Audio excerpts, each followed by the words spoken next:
welcome everybody. My name is Sarah Lehrer-Graiwer. I probably shouldn't touch that. And I'm moderating a conversation between Adam Rabinowitz and Michael Curator here. And for the show, the closing of the show that hopefully you've seen, but we're going to look at images of in case you haven't gotten to both spaces. And it's still open. And it's still open, yeah. After we're done talking, you can go upstairs, upstairs to see Adam's, and in the back, in the is it Hansel Gallery, to see Michael's work. Should I introduce you guys, or should you introduce yourselves? I don't think so. I think it's fine. We can just start talking. Yeah, let's just start talking. Okay. Yeah. All right. So I think to begin, we're going to look at some image. We're going to go through the images so that you know what we're talking about.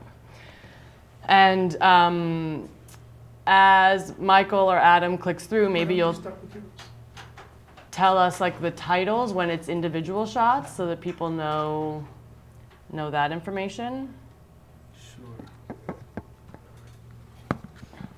So my works are at the. What's it called? Lecture room? The lecture room. Does this work? Yeah, like that. In the lecture room, which is upstairs. And there are self-illuminated two-dimensional works and one video projection. And this is kind of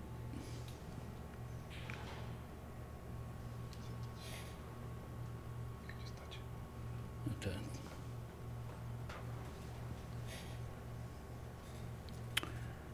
I mean, and basically the imagery, these are shapes and kind of works that had a life even before this show, and these are images or imagery that I always kind of work with, but somehow for this show they kind of got their titles, and because the show is titled The Outer Planets, which the idea was together with Michael, then they're kind of all about these imaginary or mythological ideas for the outer planets. So like this one is Nibiru rising.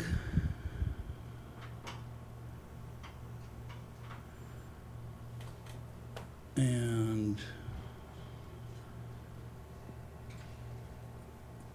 these two on the left, it's called Dwarf Planets, Gong Gong.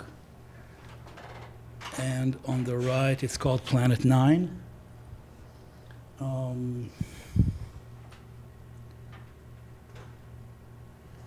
And then this one is called Pluto's Ocean. And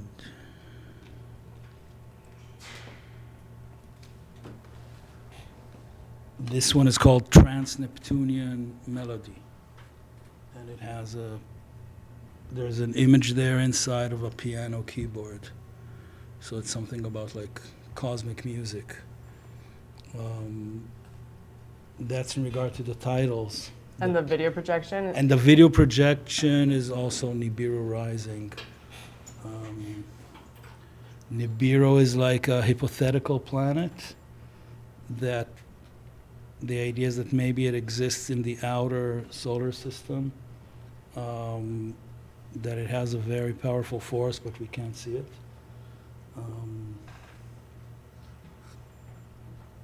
The same goes for Planet 9, which is a hypothetical planet that exists beyond the orbit of Neptune.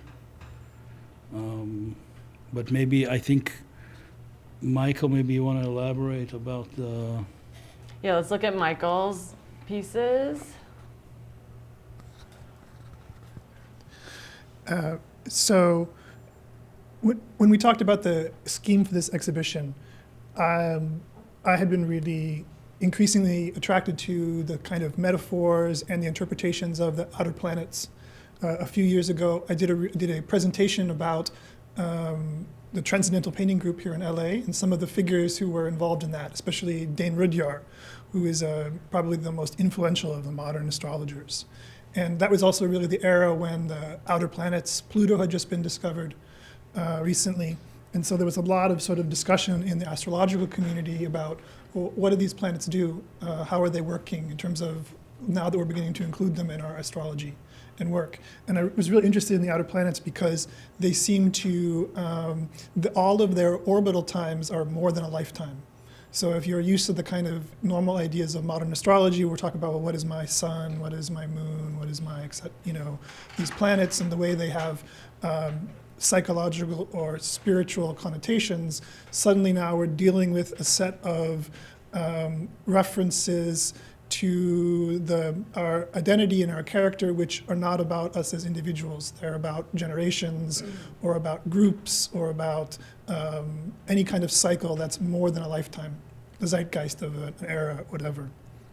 So when Adam and I were discussing the exhibition, we sort of split up the work, and I did this is on the far left here is, it's a Jupiter conjunct Saturn.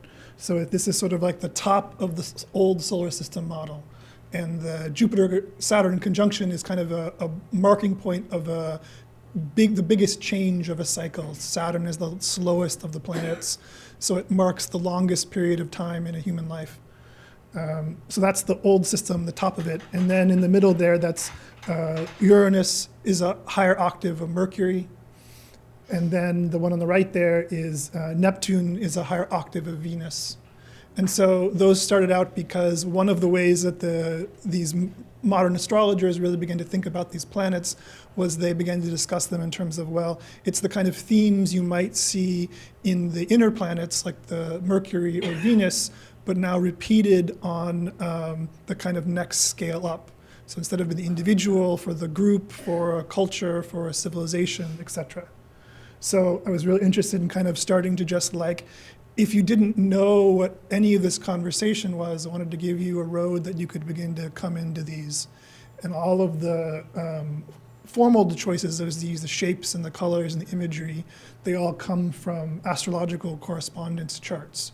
So kind of, those systems that were, Jupiter is the number 4, the color green is in a specific metal or something like that. And there's these they look like a periodic chart or something. And so that's where I got all those forms from.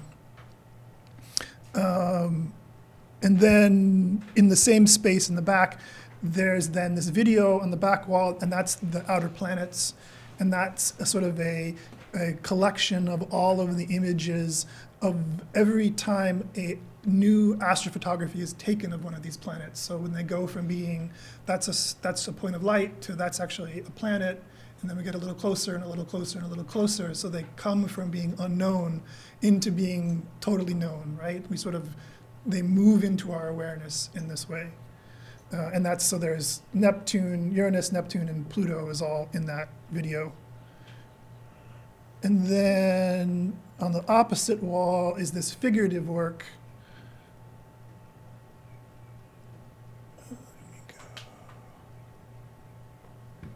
And this is cosmic consciousness.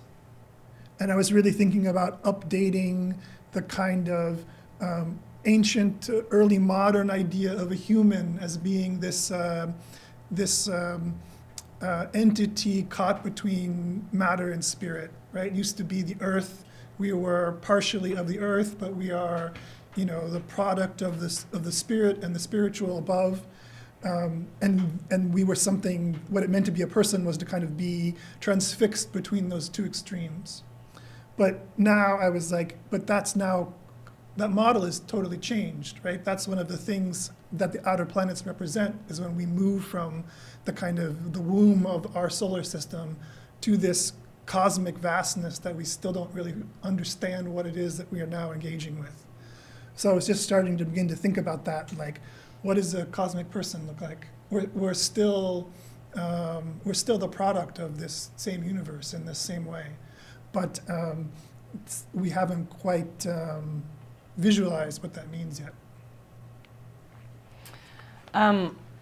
Great, and then, so the title of the whole show is The Outer Planets, and you've begun to talk about what that means for the work and the show, but I wonder if you could say some more about each of you, how you're like, how that works as both a metaphor and maybe something more than a metaphor for the formal work that you're making, and which might also be, like, I'm interested in some of the aesthetic kinships that you guys have formally in the work. The color, like the palettes, have a lot in common. Some of the forms, but you're coming at it also from quite different processes, using a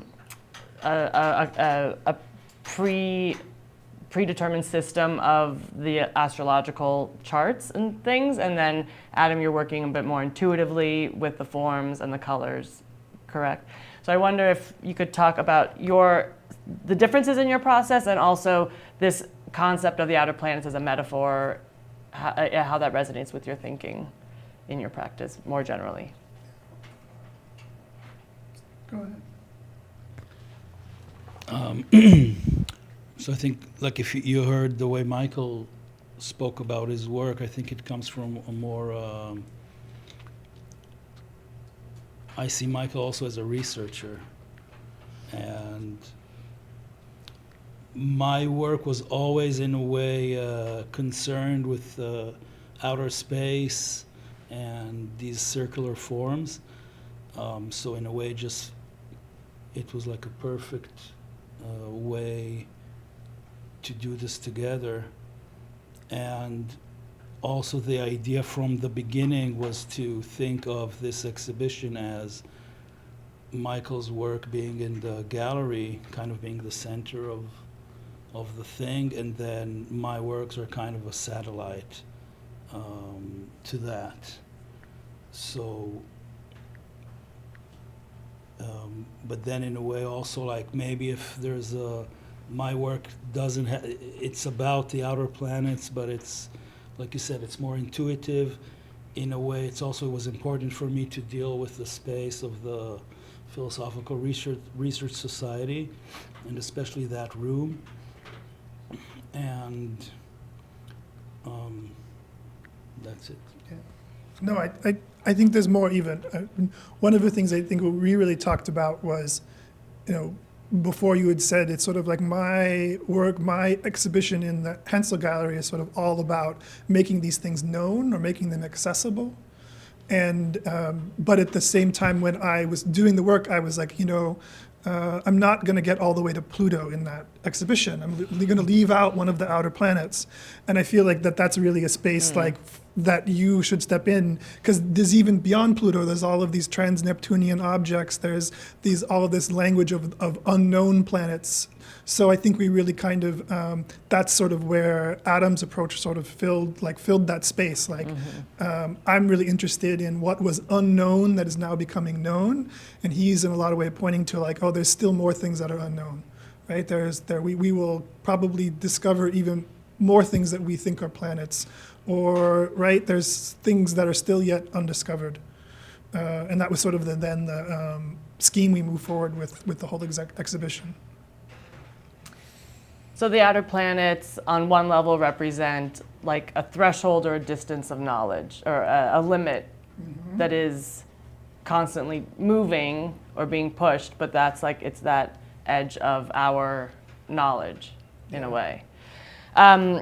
Okay, so then actually also in terms of what you guys, or did you want to say something about? Something that we've talked about before that you are both concerned with comes from maybe that idea of like this threshold or edge point of what we know, which is you both draw inspiration from and go back to like kind of 100 years ago, an historical moment in modernism that is contemporaneous with certain new mysticisms, and or maybe, Adam, for you it's like surrealism too.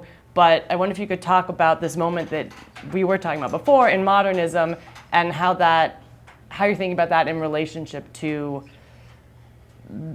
limits of knowledge, the outer planets, and the more metaphysical, cosmic concerns?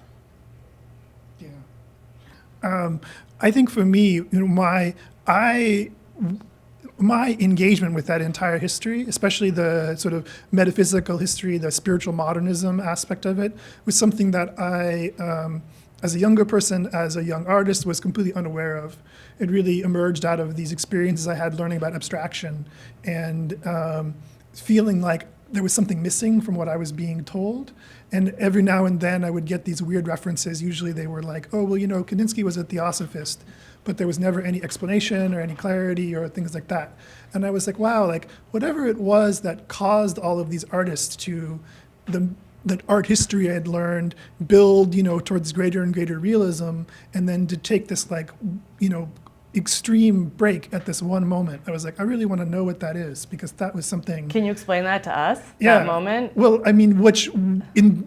that's or is there one moment, or it's over a number of decades? I feel like it's a whole, translation. I think the kind of standard thing you talk about, your industrialization or technology, the development of photography or social changes or things like that.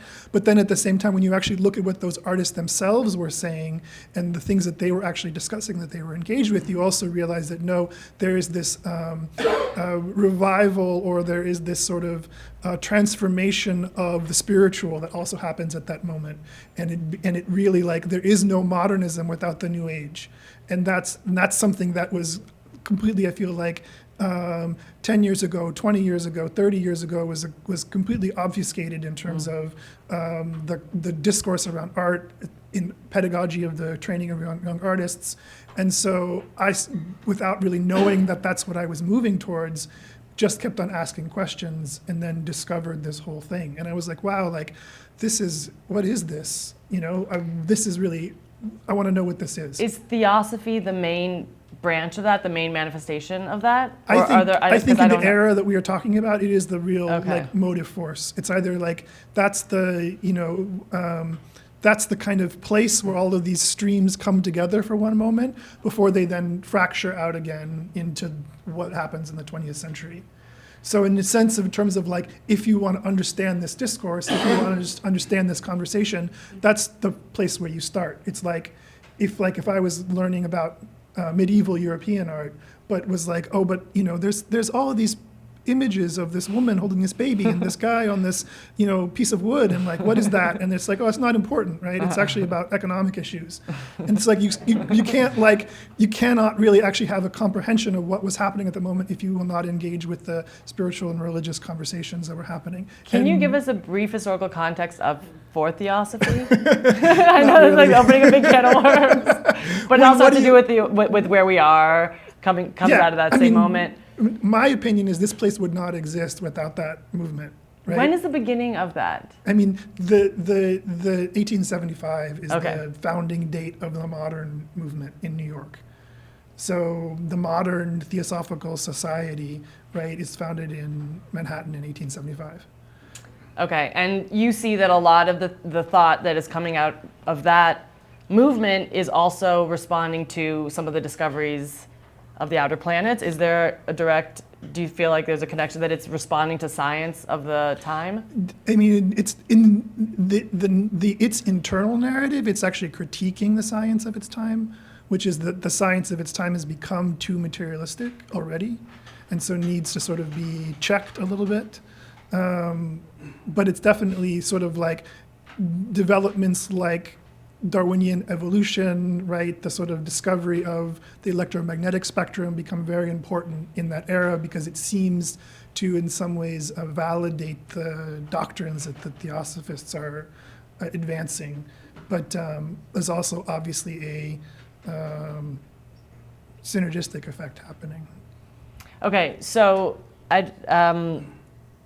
do you see theosophy as, how do you view it in relationship to modernism, as a reaction to it, or a parallel, or like kind of a release valve? How should we think of it? Is abstraction a reaction to modernism, or is it modernism?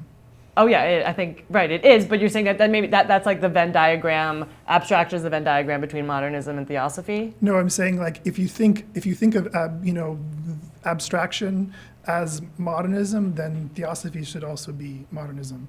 I mean, that's what I'm sort of saying, right? There is no modernism without the New Age. Yeah. Okay, Adam, that moment. You got anything to add on to that, Adam? What do you look back to? No, for me, I think as well. Totally different thing. That moment that, yeah, maybe it's 1900 or around there was always an inspiration. Like, I always thought of it. And also I remember, like you said about yourself, like being a young person and really being drawn to this moment where it seemed like things kind of broke or opened up and could be looked at, like, for me it was also like kind of a ground zero. And then the same forms or the same things that I'm still dealing with,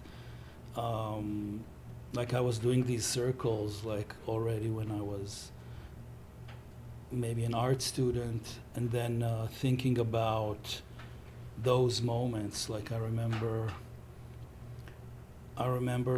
but also like it was, information was a bit scattered. Like I remember you had to kind of find these things, and without the internet.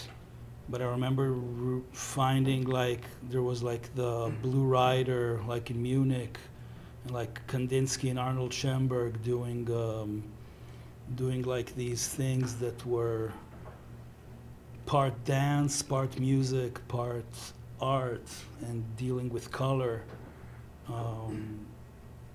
So like all that was kind of my ground zero.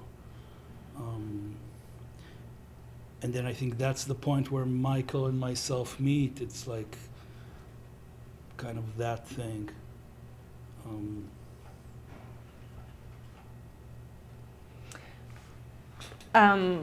Okay, maybe also I would love to hear you guys talk about when we were talking previously and in this space looking at the objects. I love that you saw, maybe we could go back to the gallery and maybe the installation view of these objects. So also materially, because I don't think you mentioned materially what they are, but they're relief. Are they MDF or wood or? Yeah, they're plywood. Okay. Yeah, they're all plywood and acrylic and then a quartz crystal. From this distance you can't see, but there's a crystal embedded in each panel, and yeah. Yeah. And when we were standing there in front of them, I love that Adam said that he loves to think of them also as kind of in a totally different context visually, that they strike you as like surfboards or other kinds of objects because of their shape, that and they point you in these other directions. And similarly with Adam's form, that circle that you've been working with so much, it often has a kind of, let's see, it has something going on in the inside of it, and it has often like a kind of a mouth or a belly button in it, so it feels very corporeal. It feels like a pregnant belly or an eyeball or definitely a planet, or abstraction, of course, is so fertile for this, pointing us in multiple directions at the same time and having all these associative thoughts contained within that form. I don't know if you have anything to say about the associativeness of your forms and how you like to look at them. Yeah, there is for me a really deliberate relationship between the geometric form, the circle, and the ellipse. Like that's completely intentional with what I'm doing. I mean, these three works. In all of these works. I mean for me, on a certain level, the breakthrough here, moving from these kinds of geometries of numbers. Where, and this one is about the relationship between the correspondences of Saturn and the correspondences of Jupiter. And so like the green and the 4 and the glyph that we see on here are Saturn. What's the 5 and the blue is for Jupiter. And so it's all about this relationship between the two. And all of that geometric system, if you go anywhere in this library and open one of these books up that has, sacred geometry in it, they all are based on this, it starts with a point, and then, or it starts with a field of blackness, and then it's a single point, usually of white. And then that separates into the circle with the point in the middle of it. And that's a sort of like a symbolic cosmological sequence. And it's one that you see in tantric painting. It's one that you see in alchemy. It's one that you see in all of these versions. And for that circle with the point is like the self, it's the solar system, it's the sun, and everything, all of these other inner planets then are all variations of that. So each of that, formally, each of these are mapping a kind of transition from one shape that's in the middle, gradually in stages and in steps to an outer shape. Exactly. That's something else. However, when you get to the outer planets, there's no correspondences. So all of these systems, including the theosophical systems, stop at the Saturn. There aren't values assigned to the outer planets. There's no it's colors. Not on the chart. There's no Because materials. Why is that? It wasn't yet known, or because these systems are pre-modern. They're before the discovery of the outer planets, and so there's no really like when this happened. That sort of system of correspondence is really a lot of like. It's really where we get things like the periodic charts from. It was really like the beginning of how we do the physical sciences, this like what are the occult powers of matter. And this was how this was worked out in the ancient world, was through these kind of correspondence systems.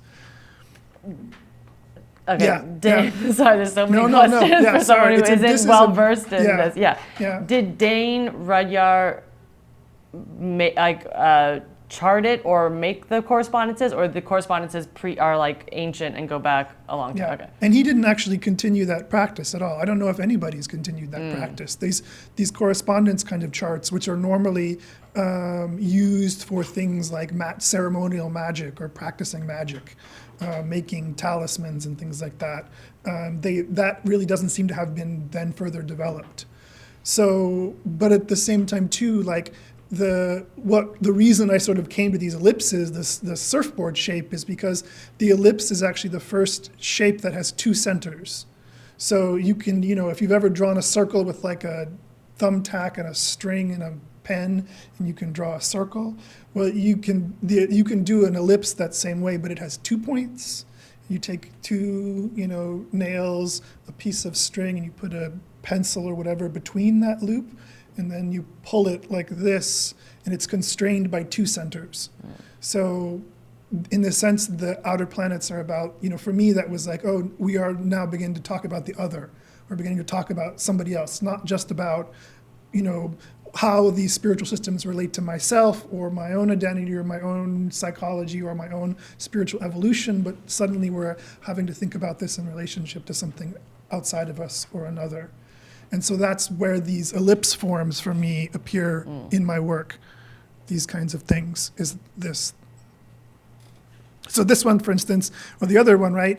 That's the 6 there is Venus. The indigo is also Venus, but there's now we're in Neptune. We're basically in some place that is undefined. That's the cosmic void. And so it's got 12 because that's the number of the zodiac, right? That's the number of the old wheel of the constellations. That was the boundary of the old universe. So that's the stars inside there.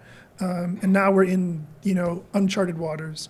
So the wavy shape of the outside, does that have 12? Is that? Yep, there's 12 steps. Yep. And that's the Neptune form. Yep. So but you're interpreting 12 to be that form. I'm interpreting, that's like a 12-sided form that takes that shape for you. It's more about that is the number that was used to associate with like the bounds of the old reality. So there were these 7 layers that were the 7 inner planets, the sacred planets, and then there were the fixed stars. And that was, you could see the fixed stars at night all the time. You could see the Milky Way, and then there were these, very, very few things that moved in that fixed situation. And so that was in terms of the human consciousness of what was the bounds of our reality was then defined, 3,000 years ago, 4,000 years ago, by the number 12. There were these 12 significant constellations that rotated in the path of the sun, and that was the edge of reality. Beyond that was the transcendent, the realm of the gods. Amazing. No, it is. Okay, so all of these mark a transition between two, like the ellipse, that like these 2 points and moving between them. Yeah. And you feel like that is indicative of a lot of how you're thinking about these things, or how you've spoken about them. And in contrast, like we were talking about Adam's work as representing or imaging a kind of unity and like a oneness within an image, right? Do you want to talk about that idea, or you talked about it before, coming out of a certain way of thinking about modernism? Yeah, I was telling you that doesn't matter. Could even be this. I was telling you the other day that I remember when I was an art student in Jerusalem, in Israel, and it was in the 90s, and then the professor told us that there are 2 types of art and 2 types of artists, and you're either one of them. It's either your work is one thing, or it's many, many things. and in the 90s also, it was an era where art was many, many things, and everything was very scattered. But I remember, like, that's weird thing to say, but it kind of made me realize that I like one thing. And even later, sometimes, like even if I would do a show and it had several elements, it would sometimes be like a repetition of the same thing. And we were talking about that, I think, in relation to Michael's work, where with this one, where I just thought that, like, whereas Michael's work is more of like a syntax or a hybrid of things, and that here I thought that it even has like 3 types of even representation, like the upper spiral is like a map, and then the bottom is like a way to depict like a galaxy in a different kind of, like almost like a realistic way, if that's possible. And then the middle, it's a man.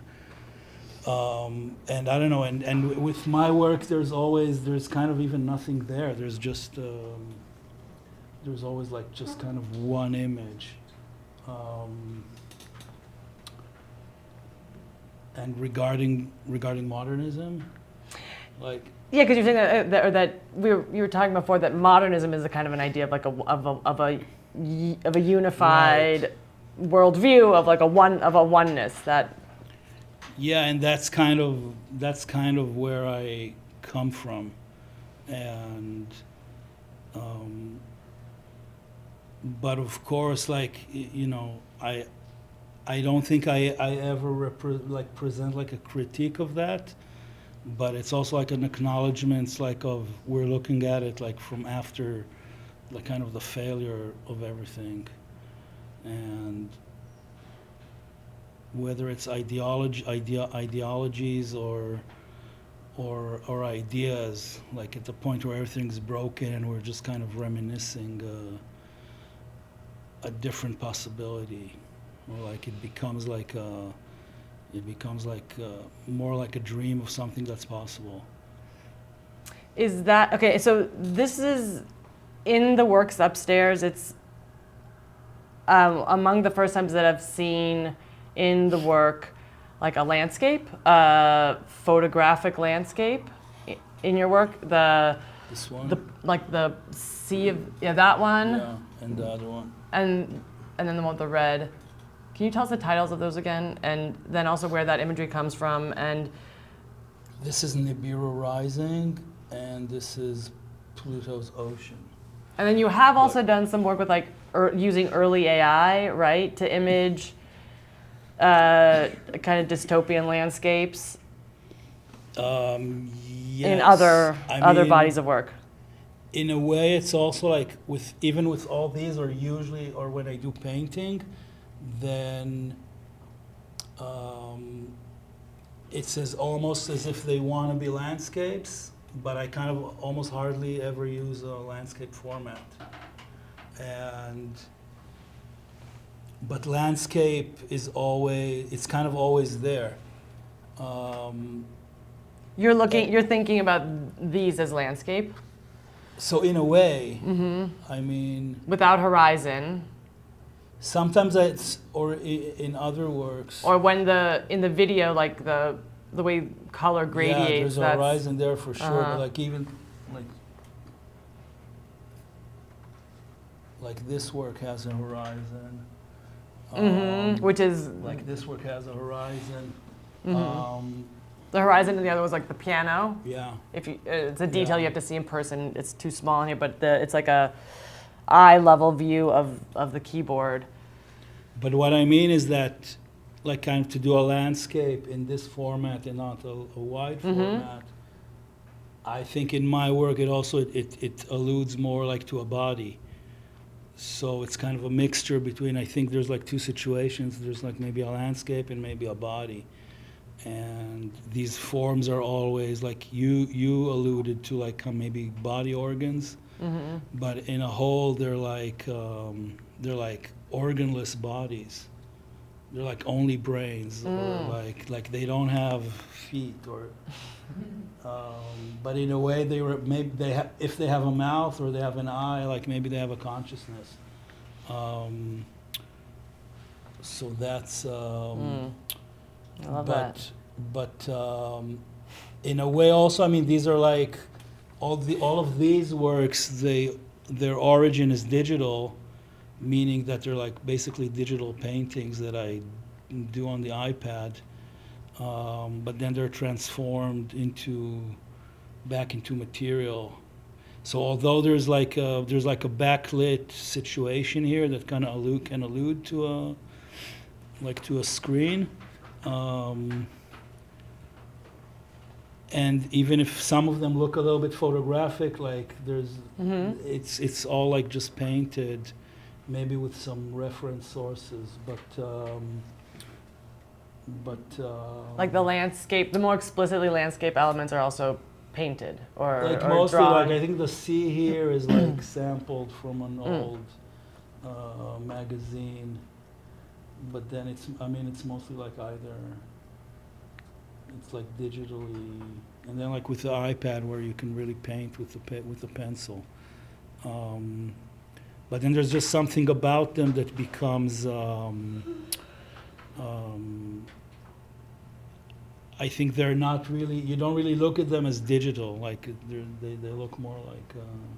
I mean, this one in particular, having the landscape on the bottom and the orb, it feels like a sci-fi book cover, or in being vertical format like that, and like with the star. I was always influenced by, like in Israel, there was like probably from the 60s and 70s, the cover designs for science fiction books were very collagistic, but at the same time you couldn't really tell if it's a painting or if it's a photograph. So these works, this one specifically maybe bears like that kind of reference or aesthetic. I thought we could see if anyone had questions at this, if we're ready for that. Yeah, does anyone have any questions for Adam or Michael? We can pass this around. I don't even know if we need to, but. It's a lot of information. And some of them are involving a lot of ideas that are new to me, or like information that's new, systems. So what is your, how do you make it? What is your process? With these works? Yeah. Do you want to just generally repeat the question for the? Sasha asked, how do I make them? So like I explained, they're basically digital paintings. So like I just make them on the iPad. But this is also the first time that they're in these presented as light boxes. They're like light boxes, but in fact they're also boxed inside kind of a traditional artist frame. Yeah, they don't feel like a light box, actually. I mean, even though that's what it is. I mean, a light box as an object is something very tricky, I feel, and it's like, and I always wanted to make them, but they're kind of, I felt like they always fail because they're very tricky, also because they're kind of all around us in like we're looking at these light boxes all the time, and they're everywhere. But the idea was really to hide the light box, like that it's really just like a drawing that's framed and illuminated. But then, like to your question, then they're printed on a transparency, and then comes the moment where you're actually playing with the material in the studio. So it stops becoming a digital thing. It becomes real. And just from playing around with it, once I put two identical prints, one on top of the other, then it kind of became like what it is now. And what? And so all of them are two identical prints sandwiched on top of each other to have that little gap between them? I mean, but it also lends to a higher degree of contrast, or just the it changes color. the color. It doesn't. It just more intense. Or? I don't know. Something just happens that it looks like it looks, and then it just if you peek, if you don't look at it directly and you look at it like from above or from the side, then there's you can see there's like a tiny gap, and then the image kind of just there's like this optical effect that occurs that makes it maybe more interesting. That I didn't realize that until you were explaining it to somebody upstairs just an hour ago, but that is so interesting to think about, because it just adds to the confusion of what we're looking at when we're looking at your objects, because several of your images have painted in them or like imaged in them a kind of visual stutter, like the same thing repeated right above itself. This like the ones with like the mouths even more, you know, that maybe we can't see in detail much, but yeah. Yeah. There's like and it makes you think like, am I seeing it wrong? It feels like your vision is destabilized, but then you're doing that move. You're doing that move in the image, and then again in the material by doubling up the transparency. Exactly. Yeah. Yeah, and actually, like these two, they were actually made originally on the iPad, like with the vector software, which supposedly, I mean, doesn't really allow you to do anything but sharp lines, but they're like so like sometimes there are so many repetitions and layers that like a faded image kind of occurs. So yeah, exactly. There's like, I mean, the whole thing is a repetition, but also there's a repetition within itself and a repetition within a repetition.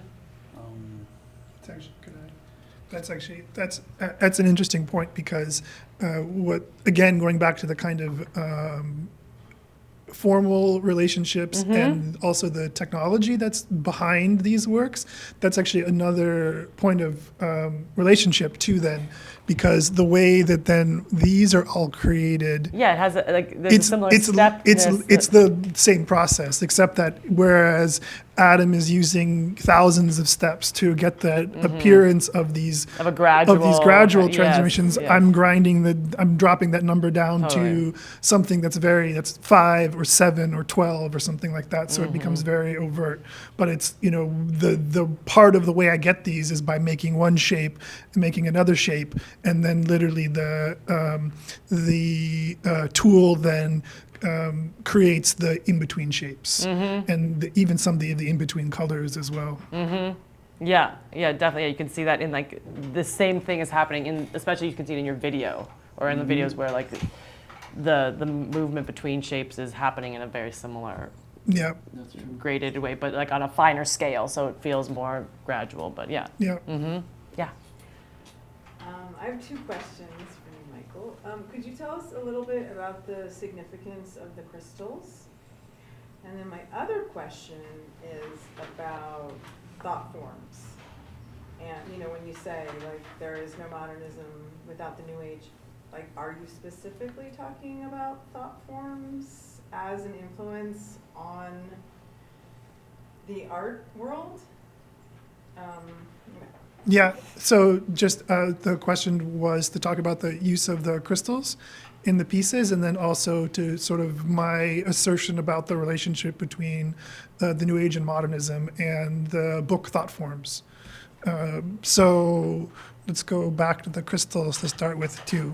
So these pieces actually have a genesis in a kind of completely different intention, which is that most of these pieces were done for specific individuals.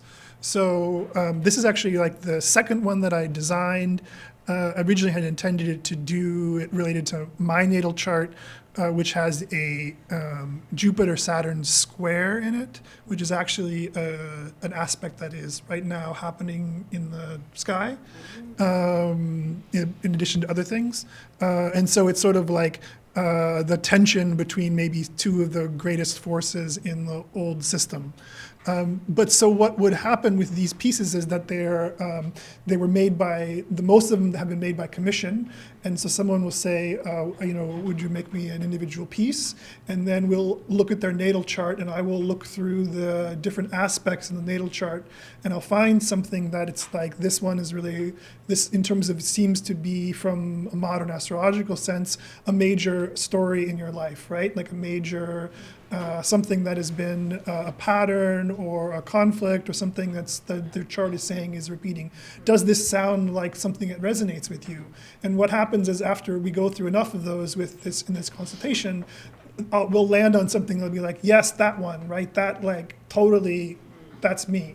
And then that becomes the basis for the pieces. And so but then what happens at the end of them is then the quartz, they're all quartz crystals. The crystal people have this, thing about quartz being specific because you can, it's piezoelectric. You can encode it, you can charge it.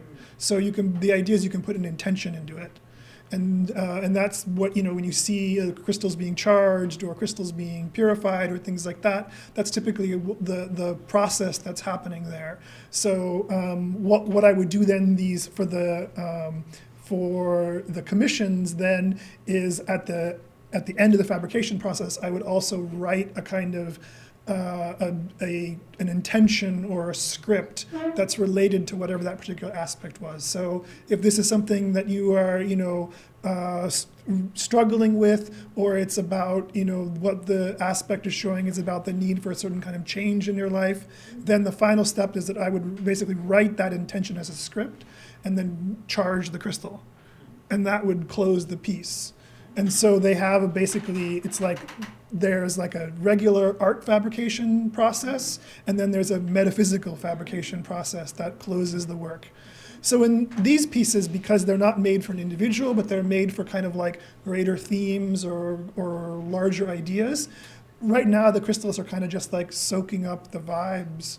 I mean, they're kind of, they're making the piece metaphysically active in a way. So you didn't charge them? They're not closed. Yeah, they're open. Yeah, especially these ones, which are really more about like the theme involved.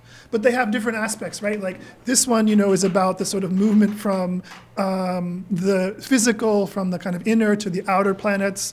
And so here, the reason this one has a flat lower side there is for that sort of movement from the physical to the metaphysical. And so the crystal is in that orientation as well. And then this one is, all about outwardness and transcendence and things like that. So it's pointed vertically. So, and the other question about thought forms specifically, obviously that book is kind of like one of a collection of like secret texts of abstraction. I mean, it's kind of amazing that you would read Kandinsky's, right, concerning the spiritual and art. But the reason that he's able to do all of those ideas in his works are because of thought forms, right? The whole vocabulary he works out there is deriving from it. But it's not just thought forms, right? There's also like occult chemistry, which is really influential on Hilmolf Klint's early work, and a whole bunch of other sort of early, that's also Ledbetter and Besant. There's like a whole collection. It's really interesting. What I discovered actually is that like that moment when those books all come out is actually when offset printing is developed. And so the the modern printing processes, so they were basically, if you look at the Theosophical publications from like the end, like the 1890s and then the 1910s, there's this incredible visual jump that happens, and that's because of the invention of offset printing. So they start to they just run with that, and they go from like these books that are their periodicals, they're just like, huge Victorian walls of texts, to these very visual, very colorful publications. And I'm sure that's why they were so attractive to the artists of that era as well, who then referenced those things. What year is offset? It's like early 1900s. Yeah, it's like literally like 1901 or something like that, 1903, right in there. So I mean, I think but just in general, a sense that like the story of modernism, those kinds of changes, like you cannot tell that story accurately without talking about spiritual modernism, and spiritual modernism is the new age. So like in the arts, especially, and I think as a teacher, but also, and as I mature as an artist, to me it's almost like the through line, what really makes the 20th century art, what's like the avant-garde of the 20th century, are connections back to that spiritual modernism. You see it like, Yves Klein, you see it Joseph Beuys, you see it James Turrell, you see it like right up to the present. And so a lot of my interest in my work is right now is simply just like making that overt. Yeah. Just saying like, no, that this conversation didn't disappear. The story that I learned was that this all ends in like 1920, and I'm like, no, it just keeps going. Like the thing that has been the through line for most art that we learn through art history has been the religious motivations of artists, and it seems like that story is actually also what we will say about the 20th century in the future. I love thinking about a related facet to that notion that we were also talking about, that early abstraction comes through thinking about spirituality, and that a lot of it was able to manifest through kind of mediumship, or thinking about, I mean, it's inherent to thinking about spirituality, but kind of forces that are beyond you coming through or being expressed that way, that can complicate the way that we think about authorship and ego and all these things, which so that's happening at the same time and really driving abstraction in its early days of the 20th century, that can be such a driving force at the same time that we have like such a century of persona in terms of the art world, and like artists that are really all about persona, and then like the flip side of it is that they're right next to each other, those Yeah. things, yeah. Yeah. Yeah, we were talking, right, I think you see more and more the conversation coming out about spiritualism and about spiritualist artists and doing automatic drawing. So there's that sense of giving up authorship, but there's also clearly if you start to actually, so much of it is gone or simply was not documented yet.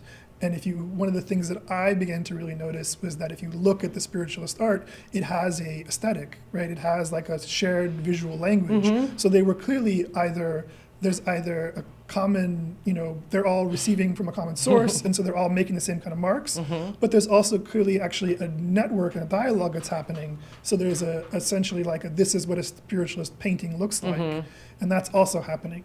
And that's, again, a kind of abstraction that's preceding abstraction, this kind of abstraction. Which also we talked, the other day we did, but we didn't get to talk about Jung, but it feels like that's where Jung is a relevant reference to. Jung's mother was a spiritualist.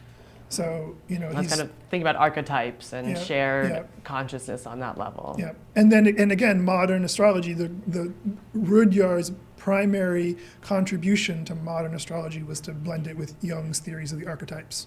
So that's the astrology that we know today as astrology. What's your sign?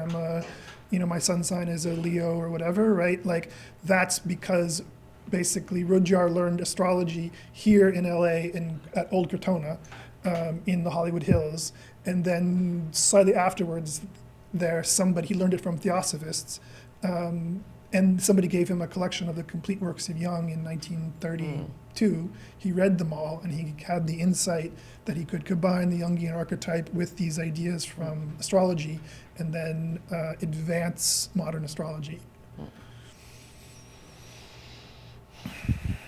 Do you have anything to?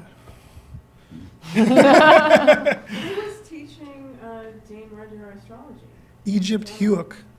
Who? Egypt Huick. Wow, these names, all Yeah. these people. There's a couple, she's not, this is literally the only reason I know her is because if I literally found the advertisement that for the astrology class that Rudyard took at Crotona, and she's listed as the teacher. And if you Google her name, a couple of things, she lived in like Santa Monica or something, but she was a theosophist, and she was teaching modern astrology at Old Crotona in 1918 or something, right? Yeah. Yeah. Yeah, I had a question about, the next piece on the slide, you have Uranus above Mercury. Yeah. So, and you mentioned that Uranus is, I guess, the octave above. What brought you to that conclusion? It's not mine. Oh, okay. That is so when these modern astrologers, right, mostly I think in the early 20th century, began to think about what to do with the modern planets, and they began to look at the interpretations, and they look at what was happening cyclically. That was one of the things that they first started talking about, was the themes that were associated with Mercury were being repeated on the Uranian time cycles, but now on this higher octave. And so that's, again, the same with this one too. Between Venus and Neptune, that was another thing here. It's very, It's so beautiful that through those systems you think about time in terms of positionality, or that there are these time cycles that are overlaid, and it all has to do with the relational positions of bodies. Yeah, yeah. Yeah. I was thinking about that two artists here are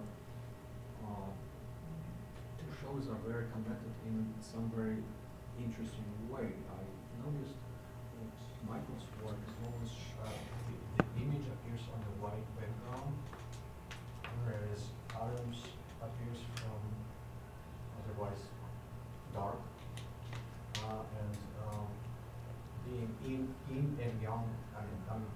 If you talk about music, music appears in silence. There's silence, and then something starts sounding. So there's cosmos. It's black, and we see a star. But to me, it's interesting how the artist conceives the image, the very first impulse. Where does it come from? The creation of it, how the consciousness appears in the form of, first there was nothing, and then this image, some art. It seems to me that Adam's work comes from one side of the spectrum, and Michael's comes from another. So in other words, I look at the negative space.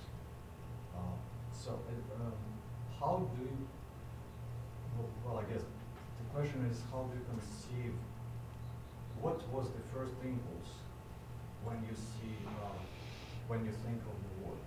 What's the, obviously it's very different. It comes from dark or from the very lit surface. And the creator is, of course, light. I guess it's in, if it's, what do you think of that? Do you think of that or not?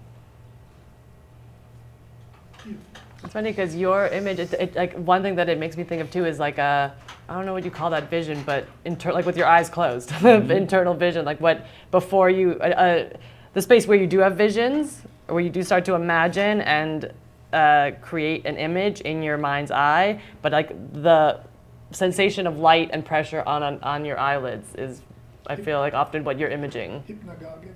Or whatever. Yeah, maybe that's, yeah. Yeah, but the question you're at, it's like the most important question there is. Like there is no other question somehow. And but for example, in this like these pieces like of mine, this like video projection, it's like an image that kind of comes and fades in and then disappears. But I was also then thinking about it, maybe it's kind of what like you described, like, you know, if you rub your eyes and then you kind of look with your eyelids closed, you see somehow the reflection or you see something from the retina, and then so it's kind of comes also from these territories of seeing and not seeing. I was always interested like in peripheral vision, like what happens like right here where you may not see it, then it comes into vision. So I mean, for some artists maybe this is not important at all, but for me it's like really important, like, so it really connects to your question, but it's also at the same time it's a question that there's no answer to it. It's like the eternal mystery. You have that?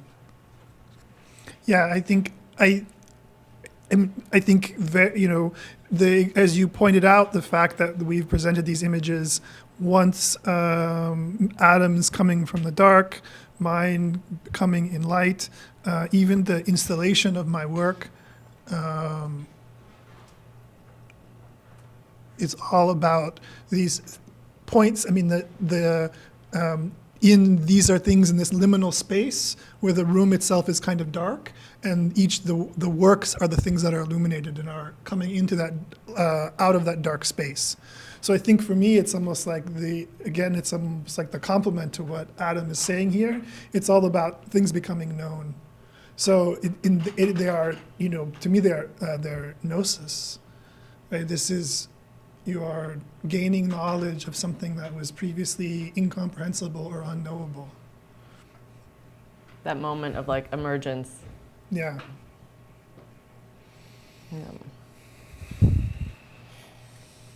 All right. Any last? I was one, you briefly mentioned automatic drawings. Is that, I guess for either of you, I guess this is maybe getting to this question of where ideas come from or inspiration too, but is that practice that you've experimented with, and I think that's why because you, it's kind of a historical process, or you have a research component to what you do. is that something you've played around with as well? So yeah, you were asking about automatic drawing or spiritualism. So like I have practiced once or twice automatic drawing, but it's not something that I use in terms of to do these things. But there is definitely always a place. Like there are these like really big, elaborate, intellectual, metaphysical systems that I'm tapping into to make decisions for me. I mean, I'm very much interested in removing myself as the creator of these things as much as possible and handing that off to some other thing. But it's interesting too because in terms of the way I entered into this conversation, which was through the theosophical studies, and especially the particular lineage of Orthodox Theosophists in LA, they're very critical of passive mediumship of any kind, and so I've always been kind of ambivalent about that step. But there is always definitely something in this here where it's like those systems, they give me like one set of information, another set of information, like, you know, the number 4, the number 5, the color green, the color blue, this glyph, but they don't join.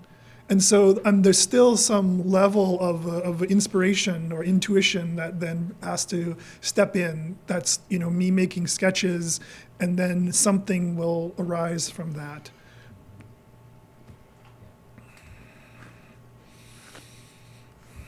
Cool. That's great. I think that's good. Thank you. Thank you, everyone. Thank you, Adam and Michael.